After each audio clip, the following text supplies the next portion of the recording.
All right, Joe and Coye, tell me a bit about your experience when Hurricane Maria hit.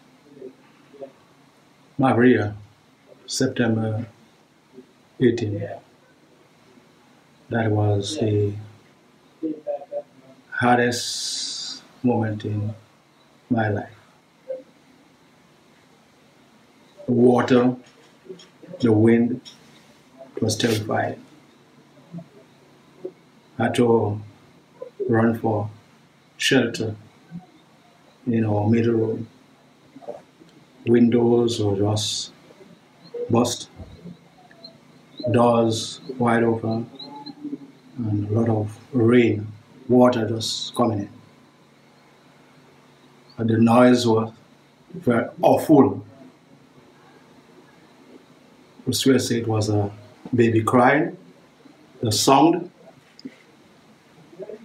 and then there was a time that I gave up. Because it seems that there was nowhere to shelter. So that was the most terrifying moment in my life. I went through Hurricane David. I saw Erica, but Maria was the worst. What was it like there in your residence there below the church building? The sounds, the darkness. Oh yes, there are so many different sounds, brother. I just could not put them together. But it was really frightening because other hurricanes, you would hear the wind pounding and the rain. But it was something different. It was like a demon outside, growling and honking, all of us, different sounds. And as Joe said, I think that's the worst experience in my life. And it left me with like empty. I felt empty after the storm.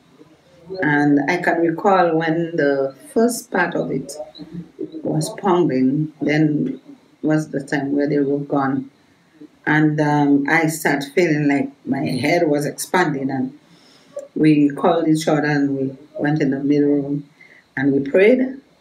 And then we were trying to push out the water from the house, but we could not manage any longer. And then I said, we need to secure our lives. So we went inside and we hid there.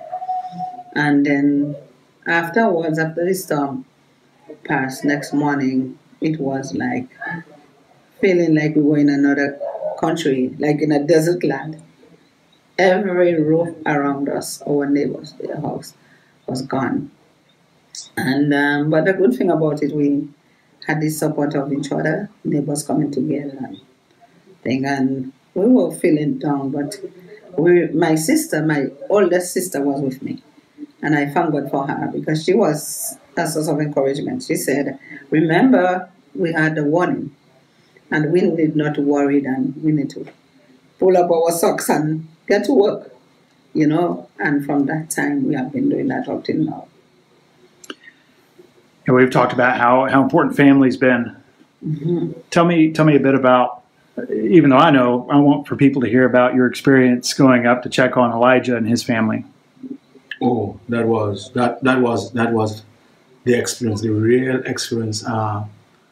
It was just day after. I was just trying to bring myself together, and then we were worried, Coye and myself. And I told her the night before we took the trip the next day that we need to go and visit Elijah because there was no means of communication, not hearing from him. The last time I heard from him is it was just a few hours after we get the real blast. It was already affecting us, as Sister Coye said, the roof gone, which I did not believe at the moment. She said, "Joe, the roof gone." I said, "No, man, no." And then Elijah said, "Daddy, my garage door gone." So I said, "Okay, so is the roof." Mm-hmm. And that was it. Mm-hmm. So next day after Sister Coye said, pushing all the water, I had little strength, to be honest. I had little strength. I felt hopeless. And she was a source of encouragement. He said, Joe, we have to do something. And then start working. And then the night I said, Coye, we have to go and visit Light. We left very early tomorrow. And we took about 5 hours walk, 5 hours, and we had to go through huge trees. We passed 7 landslides, and there were a lot of lines down. I had my machete and just making a track, and until we got by Elijah. When Elijah saw us, he was just astonished. Could not believe that, you know, at our age, we made that journey. But, you know, I had that desire. I just wanted to know that Elijah is okay, and that I had a push. So I made it. On the other hand, Darren was very much concerned. He said, oh, Daddy left without his medication, and Daddy has pressure, and that is, you know. But, you know, by the grace of God, we made it. Thank God for that. Always a parent. Always a parent.